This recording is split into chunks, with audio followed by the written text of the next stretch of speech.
here we are on day 2 of trying to unravel this latest enormous information that has burst out of the Epstein files on the other side of the Atlantic, and also a troubling allegation made by an American lawyer in an interview with the BBC that there is a second woman who has said she was trafficked to the UK for a sexual encounter with the former Prince Andrew. So, again, this has been another whirlwind of news where Jeffrey Epstein, the convicted paedophile, has been making headlines and making life very awkward and embarrassing for lots of other powerful people. On this Sunday's newscast. Hello, it's Paddy in the studio. It's Laura in the studio. And it's Henry at home. And in a few minutes, we will hear at length from Professor John Bew, who we had on the TV this morning, but who's going to talk to us, I think, hopefully, in a very helpful way about all the bewildering things that are happening in the world.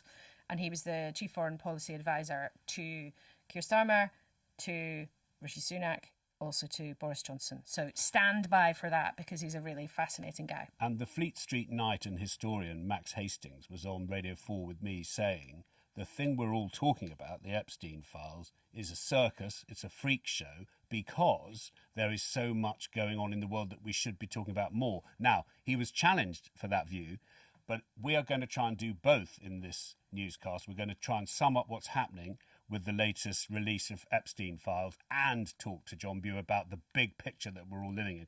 So, Henry, what are the headlines for the royal family and for Andrew Mountbatten-Windsor?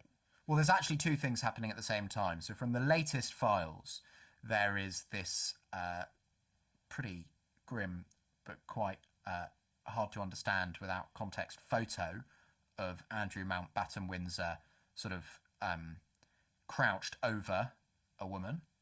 And then the other thing happening at the same time is some of our colleagues at the BBC have got a story where a second woman alleges that she was sent to the UK by Jeffrey Epstein for a sexual encounter with Andrew.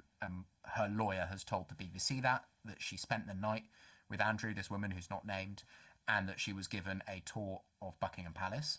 Andrew hasn't responded at the time that we're recording, which is about 11:30 in the morning now, for requests for comment for that. Obviously, he's previously denied wrongdoing, most spectacularly in that Newsnight interview some years ago now. But all of this adds clearly to the pressure. I think pressure underplays it, actually.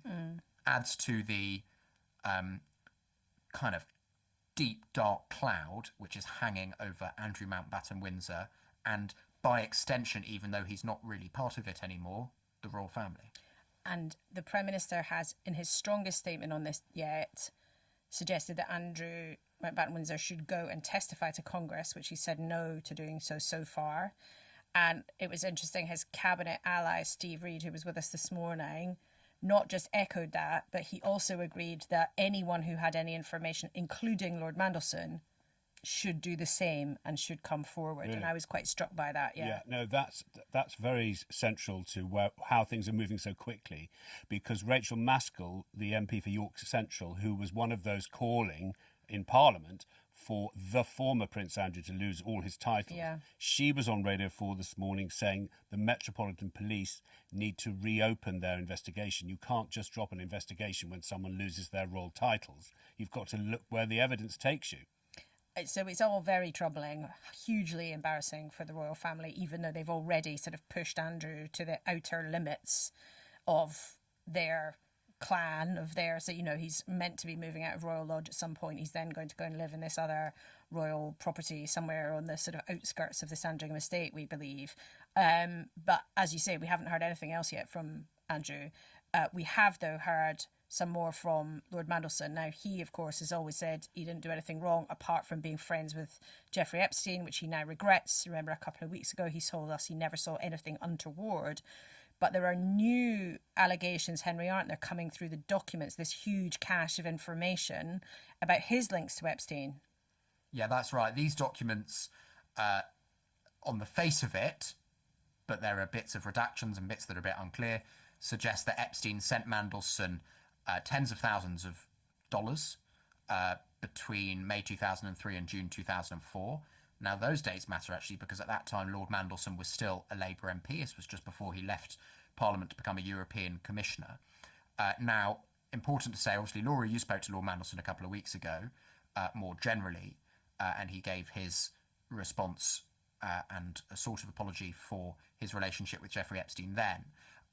But in a new statement today in response to this, he is pointing out what he sees as some discrepancies in the documents. For example, he says that they refer to a US social security number that he has, but he says he's never had one. So there are questions that will have to be asked and answered over the coming days. But I mean, it's clearly very difficult for Lord Mandelson. He is no longer the UK ambassador to the US. Had he not ended up being sacked from that last year, I think it's no great feat of political forecasting for us to say he would have been sacked today. There's also another picture, by the way, of him in this cache as him in his underwear. We should say, by the way, obviously the Andrew stuff is very newsworthy. The Mandelson stuff is very newsworthy. There are a lot of men who are named in these files. Some of them other prominent Brits, and you do just wonder whether some of them are equally going to start getting some more focus, even if they don't necessarily hold positions in public life from which they can resign or be sacked. As you say, Henry, lots of prominent names in there, and we should also say that just because somebody is mentioned in a document or seen in a photograph, it doesn't mean that they did anything wrong. But it clearly means that they are now part of this cloud of embarrassment, if you like. And with the possibility of a civil suit against a former member of the royal family, as well as quite possibly more stories still emerging from this enormous dump of documents. We were talking yesterday saying, well, these are the headlines so far, but there may well be more coming out of it in the coming days. There certainly was, and there may yet be more still. And just in terms of our job trying to bring the best of broadcast and the best of print and online, the Sunday Mirror today reports an attorney close to the victims saying there's more to come which is more damning. So that's on the front page of the Sunday Mirror. Also quoted in much of the press today is the historian Andrew Loney, and he has long been calling for the publication of the flight logs for when Prince Andrew, as was the trade envoy, and that's repeated again in the Sunday papers today, just as the Prime Minister this weekend has said that Andrew Mountbatten-Windsor should testify before Congress, as an MP has appeared on Radio 4 calling for the police to reopen their investigation, as Lord Mandelson has been pictured in his pants in the paper, all because of this release of the Epstein files, which we think was over and is not. It's not, and I'm not sure when it will be over, frankly. And it remains this kind of ever-sprawling web, pulling in, even perhaps through no fault of their own, people who've done absolutely nothing wrong but are being kind of caught up in this web of shame. And it is just extraordinary how one person who's no longer here, their communications from years ago are still creating so much political unease, so much distraction, so many headlines. And of course, at the heart of this, how on earth do you feel as somebody who might have been one of Epstein's victims or the family of one of Epstein's victims, where more and more and more of this grisly material is coming out there into the public domain? I mean, how must Virginia Giuffre's family have felt when they saw that photograph of Andrew Mountbatten-Windsor sort of looming over a young woman lying on the floor? You can't imagine the people at the centre of this, or the people whose lives were turned upside down, the ongoing torrent of information coming out, which is what many of them call for, of course, transparency. Sunlight's meant to be the best disinfectant, but it certainly doesn't look very disinfected or clean right now.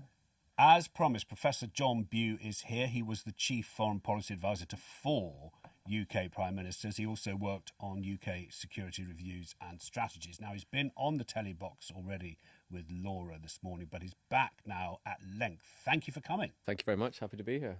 Iran, what's happening? So there's a US flotilla, as announced by President Trump on Truth Social, which is in the region, which has a lot of aircraft, a lot of capability. So the Iranian regime is being very publicly pressured by a potential hard power component of Donald Trump's strategy. But there are also negotiations going on, actually brokered by regional partners. Turkey, the Qataris, the Omanis are playing an active role to try and see if there's an off-ramp potentially for the Iranian regime. But there's still quite a distance between Iran's position and what President Trump wants to see out of this. So Iran has certain red lines, including on nuclear enrichment, President Trump wants to see a complete end to the nuclear program. And the reason why this is going on is very important, which is the US and Israel reached further into the Iranian nuclear program than anyone actually had. Well, a lot of people had presumed was possible in the attacks last year, and they did so with incredible surprise and swift effect, partly because Iranian air defenses have been weakened, but it didn't end the program. And that's the kind of key issue. So there was always going to be likelihood of this coming round again, either in a military or a diplomatic way. So there was unfinished business from President Trump's strikes on Iran's nuclear bunkers last year. Yes. And for you, John, this is like your life's work. You're a professor, but you've also advised governments about how they should run their foreign policy and what all the implications of these dilemmas are. And I suppose a lot of that is also assessing the chances of what's going to happen next. Do you think that there will be some form of American military action against Iran? Yeah, so I don't think the final decision has been made. My own instincts tell me, partly as someone who's worked in government, but also someone who looks at these issues as a historian. And you worked with the Trump administration. And yes, I dealt with the first Trump administration. So my instinct is that there's a quite high likelihood of some sort of military action.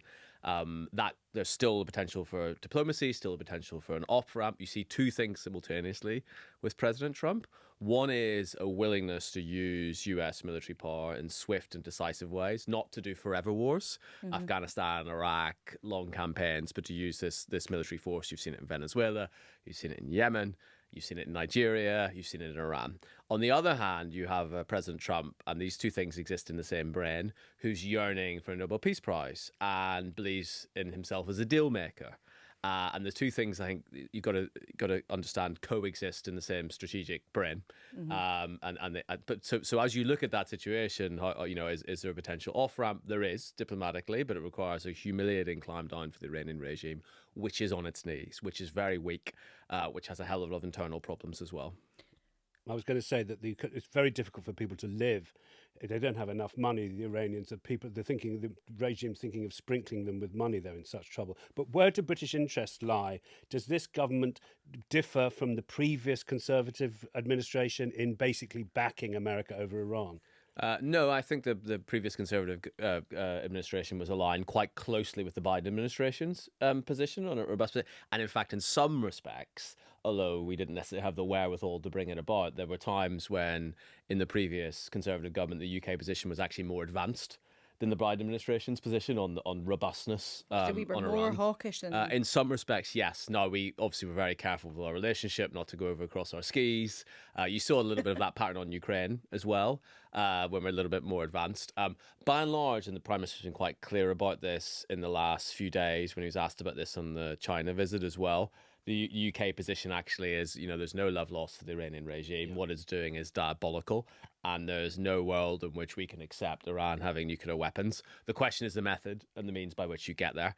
But there's actually a considerable degree of alignment, I think, more broadly speaking, but we're not closely involved in military action as we were over the Houthis, for example. So then where it comes to somewhere there's not the same view between the UK and the US is China. So President Trump had a pop at the UK. And Keir Starmer's visit to China, even though he himself in April is going off to China to see President Xi, we think. How do you rate the Prime Minister's approach to China? Obviously, there's been a big old hoo-ha about whether or not he should have gone.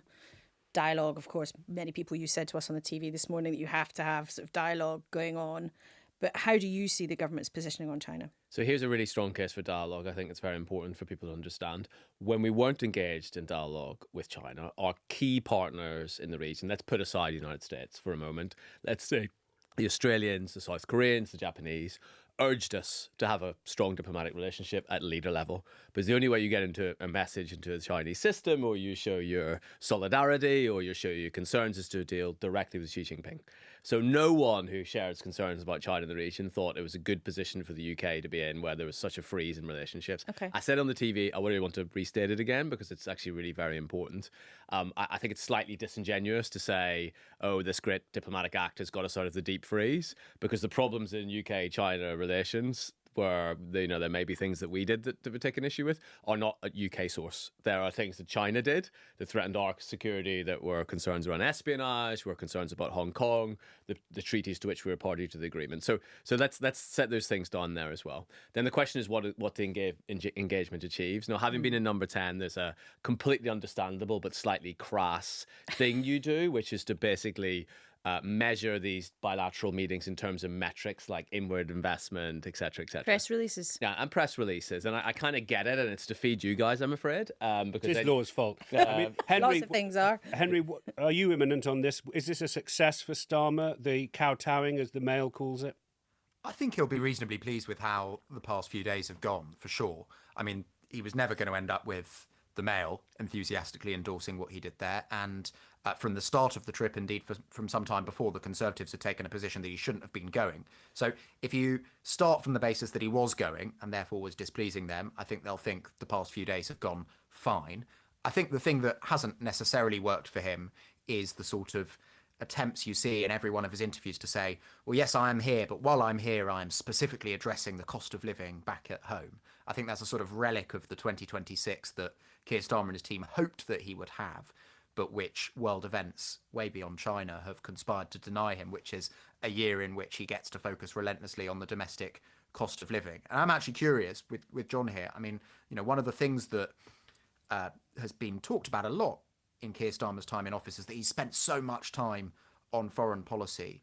And I wonder, John, did it feel when you were in there with Keir Starmer like he was being forced by world events to spend more time on foreign policy, presumably therefore at the expense of other things, than his predecessors? So the big fight in number 10 is always for the Prime Minister's diary, and it gets really ferocious between the Foreign Affairs team and the Domestic Affairs team. And so the reason why Prime Ministers are always trying to reference why they're on these trips back home is because they think they're answering concerns they see in polling, that people are spending too much time abroad. So very strangely, the period from the general election through to which is on the Thursday through to the Friday morning, and then Keir Starmer was on the plane, and I was with him in NATO in the NATO summit in Washington DC, a kind of remarkable moment before the US presidential election. So events have forced him to get involved, but actually in my experience, almost all the prime ministers I worked for over a significant period of time ended up spending more and more time on international affairs. And I think sometimes against their better instincts, sometimes against their better advice of their chiefs of staff and others who say, look, this is not winning you any votes. But it's partly a reflection of the way the world is and the fact that these cascading problems are coming through. It is partly a reflection of the fact that we are in a massive renegotiation of the international system. And therefore, you've got to be at the table to argue for tariff relief, export controls, tech deals, and that requires offering security. That requires negotiation. So that does matter for people at home. And it's also because, and here's a kind of hard reality about it, on foreign affairs, there's still a degree of executive power, and prime ministers, when they find they pull a lot of levers in Whitehall, a lot of them turned out to be made of chocolate. This foreign policy lever actually is an area where the UK does have things to offer. It does have specialist skills. I'm telling Laura earlier, I was just back from being with the UK commandos in the high north of Norway. I mean, what they do is remarkable. The levels of professionalism, with insufficiently funded, by the way, of our armed forces, give us cachet. We are serious at national security. It's one of the things we do very well, actually, with high levels of professionalism. This actually really matters for the international relationships. Let me give you one very tangible example. When the UK was involved in the interdiction of that ship that left Venezuela, the Russian Shadow Fleet, I was able to offer security and intelligence and logistics support for that. The Prime Minister was able to talk to Donald Trump, reflecting on the success of the operation. In it, he raised the Greenland question, which is an area of concern. So to be at the table, to have the conversations that matter, you've got to be sort of very literate in these security issues. So Donald Trump has to take the call, or chooses to take the call, because Keir Starmer's going to say, yeah, it was our guys that helped your guys and you needed us. Oh, and by the way, while we're here, Yeah. Can I just ask you to calm down over Greenland? Yes, and the readout of the call says the Prime Minister also stated his position on Greenland. Now, the great thing about Donald Trump, if you're in number 10, is he loves a phone call. There's a kind of retro feel to it. Yeah, but we were always sweating. I hate a phone call. No, he loves a phone call. When my phone rings, I feel, oh no. Is that why you never answer my calls? But he actually loves just chatting on the phone. He loves chatting on the phone, and it's always a bit of a struggle to get a call with certain White Houses, and Biden's time was very protected as well. So that's a real value to the Prime Minister. What's it like, before we move on, being on speakerphone, being on a call, listening to Donald Trump talking to a British Prime Minister? I remember quite a lot of those. I remember meetings, including a meeting with Donald Trump the day the Supreme Court ruling. It was in 2019 on the prorogation of Parliament. Brexit, dramatic yes. day, being cut up in the convoy on the way to the airport by Macron's convoy, which is probably the biggest diplomatic incident I was involved in government. They split our convoy in two. So they are all very memorable. They do not follow a script. They are very fascinating. President Trump is, I hate to say it in polite company, pretty funny. At moments in time, pretty indiscreet about other international leaders. Go on, he will wax lyrical. At this point, I have to raise you have to play the security card and say I can't say anything more than that as well.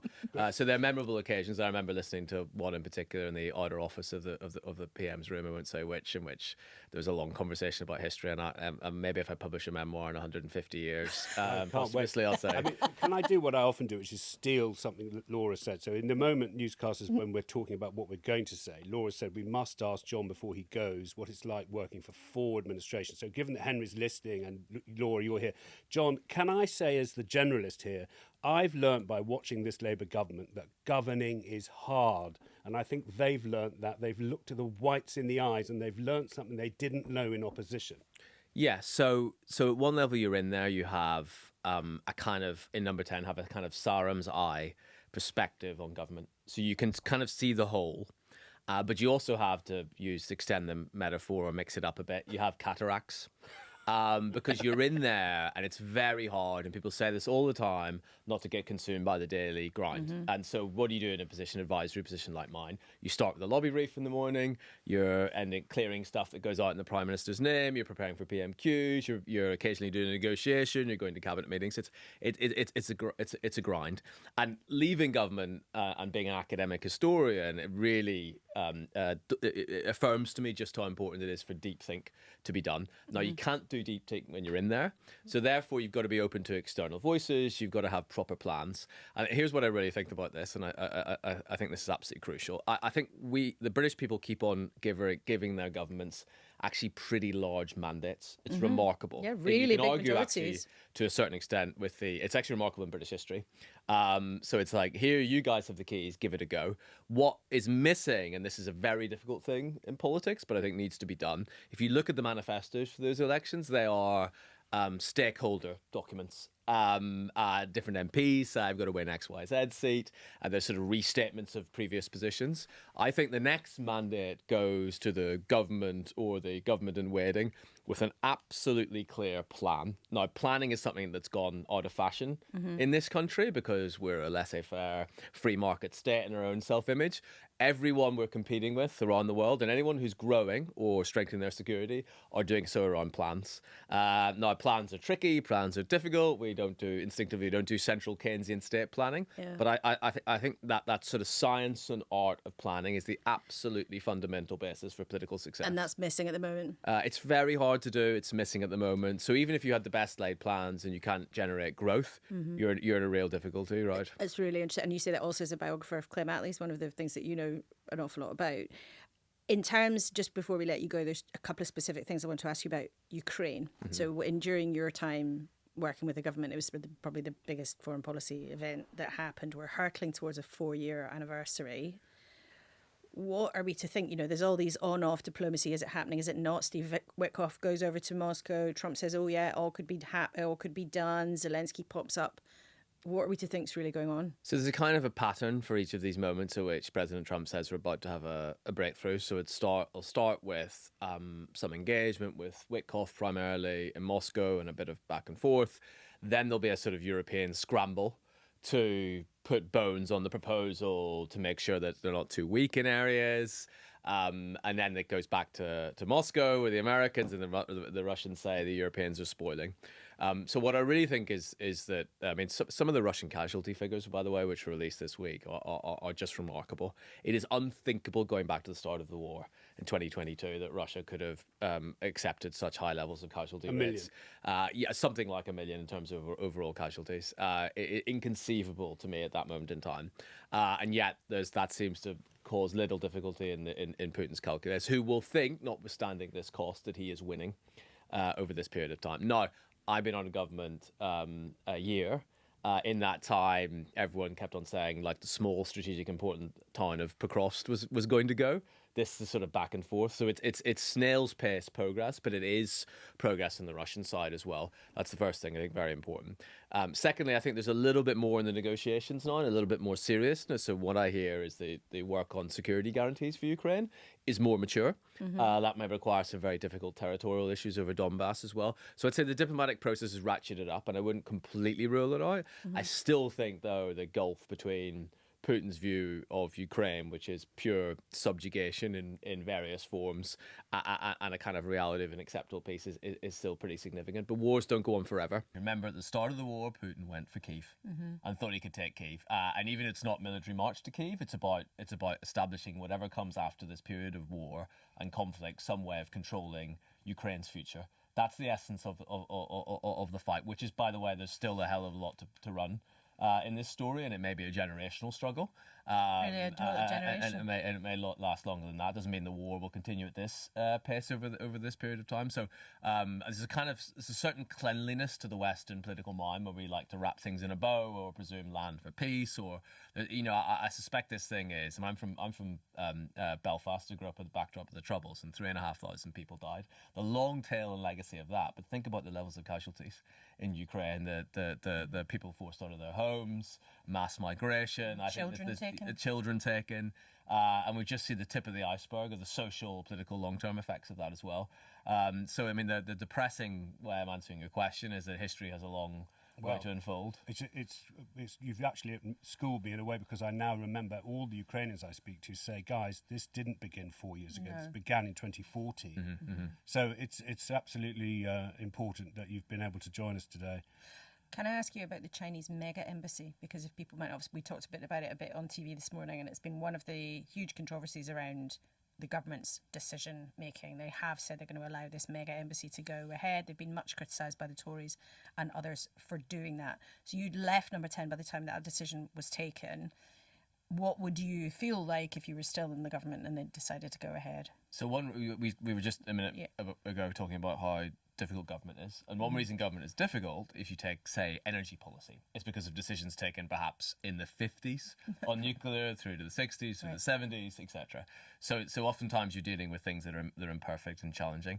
I don't think if you started with a blank sheet of paper, having a mega embassy, and it is a mega embassy, sitting slap bang in the city of London in that way, is a way you would sort of choose to do that. You think of the US mega embassy, the only other country with a mega embassy. And it's sort of actually mega.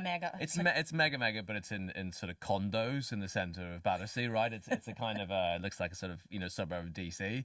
It's a different type of proposition, and that's with our closest security partner and ally. So this feels like a different proposition. I don't think you'd start with that blank sheet of paper. Truth is, by the time I was in government, but this is a long time in the making, a lot of that was developed along the way. So I wouldn't start with that proposition. I am sympathetic, though, to this. We have Tom mentioned in the live show. Tom Tugendhat, the former security minister. Yeah, we have an amazing ambassador out in Washington DC, in Beijing. Apologies, Peter Wilson. We had a very good ambassador before.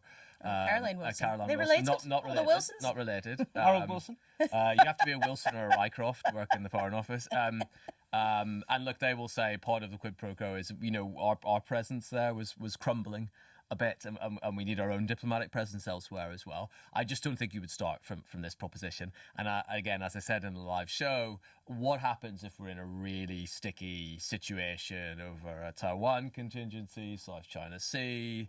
I mean, the path of Chinese-Japanese relationships are really tricky, for example. How does this all look in a number of years' time?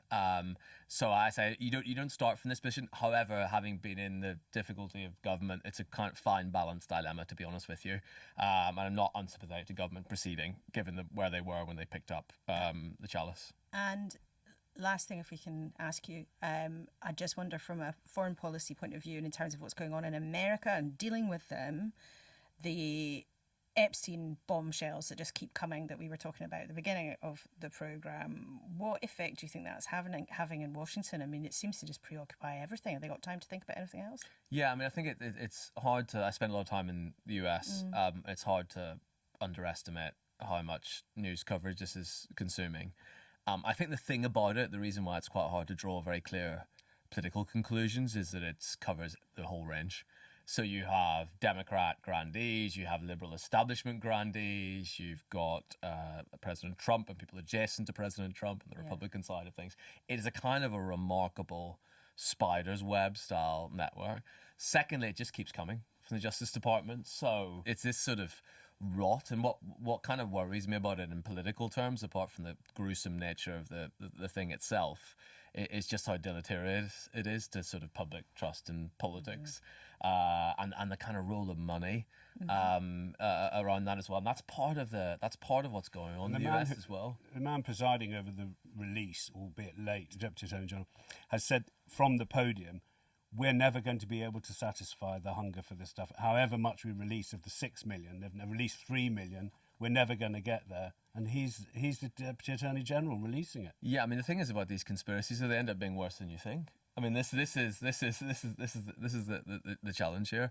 No, and look, there's an element of conspiratorialism already sitting in US politics. In fact, we're all getting the bug a little bit as well. And you look at something like this, and it's very hard to sort of people talk about disabusing people of populist fantasies about where the world works. You look at something like this, and it kind of confirms people's instincts that money, politics, rot, unethical behaviour is all kind of gnarled up. But I mean, as I go back to the avalanche of material, it's just kind of remarkable. I said that was the last thing we were going to ask you, but we forgot to say how much should be spent on defence. So on the TV this morning, you said there should be a vast increase in defence spending, but you were inside government.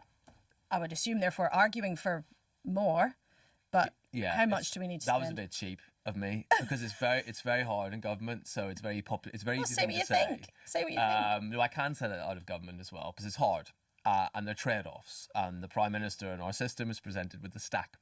And they say, "Sure, Prime Minister, you can have a bridge to Northern Ireland if you want." Something I've strongly supported, by the way. But it means you can't meet your manifesto commitments on schools and hospitals. Or sure, you can have a big R&D budget, but it means you have less for net zero, etc., etc., etc. So the whole stack thing. If you're operating in that environment, you're not changing your borrowing rules, you're not thinking of new bonds, is not going to get us anywhere as well.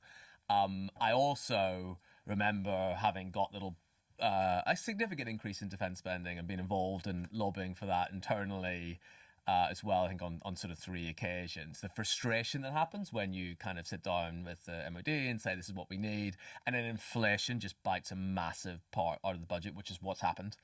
So let me say the Starmer government's done pretty good on this. I have some involvement. I went back and helped a little bit around the national security strategy. The strategic defence review is excellent in concept. There's a gap now. Actually, you wrote it. No, I didn't write that. No, George Robertson and Richard Barons and Fiona Hill. There was an excellent piece of work, very strategically sound in conception. That's not really the issue. We're quite articulate on the way the world is, but the problem is there's a gap between that and the defence investment plan, the DIP. So around Whitehall, people are talking about the DIP.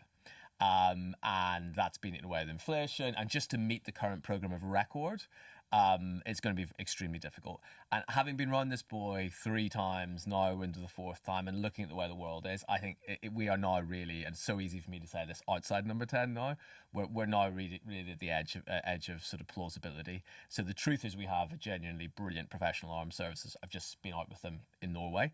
But across the services, there's a lack of kit. It is known in the defence industry. It's known in our allies and partnerships. We're actually very good at projecting force. We have no stockpiles. We have no basis. So I think something's going to break pretty soon. But let me make a slightly different case forward as well, because I think I just want to sort of end on this. Is really quite important to me as to how this is articulated. So you often hear, and on your show, Laura, across the piece, as the chiefs or the defence secretaries make the case for defence spending, they talk about the threat.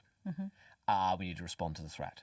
Now, truth is, what a lot of what UK does abroad is actually a choice. So we've often dealt with threats quite far away from our homeland. We don't just wait on our island hermit-like for things to happen. We believe that when Russia invades Ukraine, that's a security threat for us. But we cared more, by the way, than almost every other major European capital at the start of that war. So what is it about us? I'd actually change the conversation slightly as follows. I say that the whole world is in flux. The Prime Minister and government are negotiating our inputs and outputs in alliances. So what the level of our tariffs are, how much protection we have, what areas of focus should we go on in case something kicks off over here. This is all now being litigated. This international order is being litigated and re-litigated. How much can we get from your tech stack? Or your investment, your $3 trillion investment in the United States around tech. This is all a massive negotiation. The most useful thing a Prime Minister can bring to the party in those negotiations is a sense that we are a net security contributor. And we can help across the piece. That's not just on heavy metal, that's on cyber, how innovative we are, how much we fight, and we do fight, by the way. Our historical record contra the President Trump's truth socials, which are subsequently corrected, as we do fight. We're highly capable. We've got quite light permissions when it comes to use of military force as well. So we have that sort of professional, very risk-taking national security establishment. It needs that fulsome backing, and that is what's going to get us a better place in this renegotiated order. That's the absolutely vital thing. So I paused and I was slightly at sly dig at Mark Carney's speech as well, because the challenge in Canada is that Canada has consistently been the lowest G7 defence spender, hasn't reached 2% over this period of time. Mm-hmm. So, we can all go off and, get upset and chase sort of fantasy versions of an international order, which suits our sensibilities better. That ain't the way it's going to work. Right, so this is not a hard negotiation. Bring something to the table, and by the way, over 5, 10, 20 years, that will be of benefit to us. We are in a power game. This is an element of power.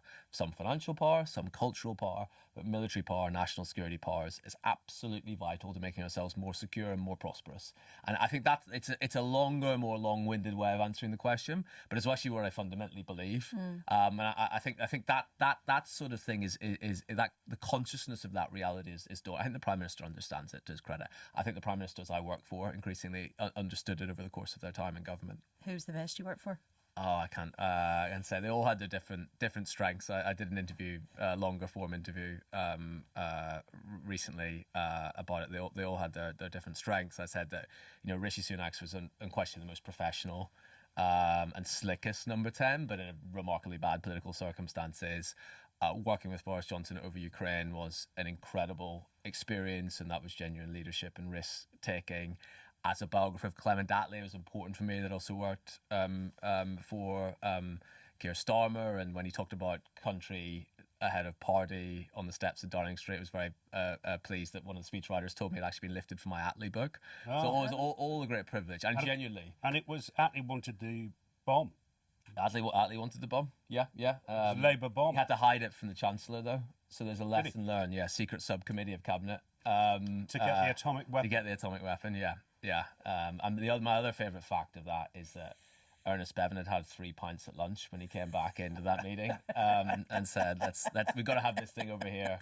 We've got to have the great big bloody Union Jack on it. And NATO, of course. It's basically their NATO. Yeah, absolutely, it's their NATO. One more boring history point that captures our current moment. Okay. So from 45 to 47, we said we created the rules-based international order, United Nations, NATO, etc. It was a hell of a time in Anglo-American relations. So they ended nuclear sharing, having had a joint project with us, with the McMahon Act. The US cut off Lend-Lease, as Attlee said. The tap was turned off at a moment's notice. The cash for the UK. Yeah, cash for the UK, creating a massive crisis. And then they just basically undercut UK policy completely in the Middle East, I think not unjustifiably, by the way, where we had still 100,000 troops in Suez Canal, etc., etc., etc. So there was actually a succession of crises and a lot of tension. So what did we do in that period of time? We didn't mope around saying the end of XYZ order. We got on with doing things like NATO. We got on with our independent nuclear deterrent. And you know what came out at the end of it? An even stronger alliance, where, you get on with things yourself, you take energy, you take risk. We ended up standing with the Americans over Korea, the first big test of the international order. It meant less welfare spending. at home, and that's what the Attlee government faced, another massive rearmament campaign. So it feels a bit like we're in that. I can't sort of stand counsels of despair and hopelessness here, but I think I've got to also can't understate the radicalism of the moment. So just muddling through is not enough, but actually there's plenty of things we can do in this country to kind of to navigate this period of time, and chasing sort of Davos fantasies about an alternative world order. That to mine is not where the business is to be done.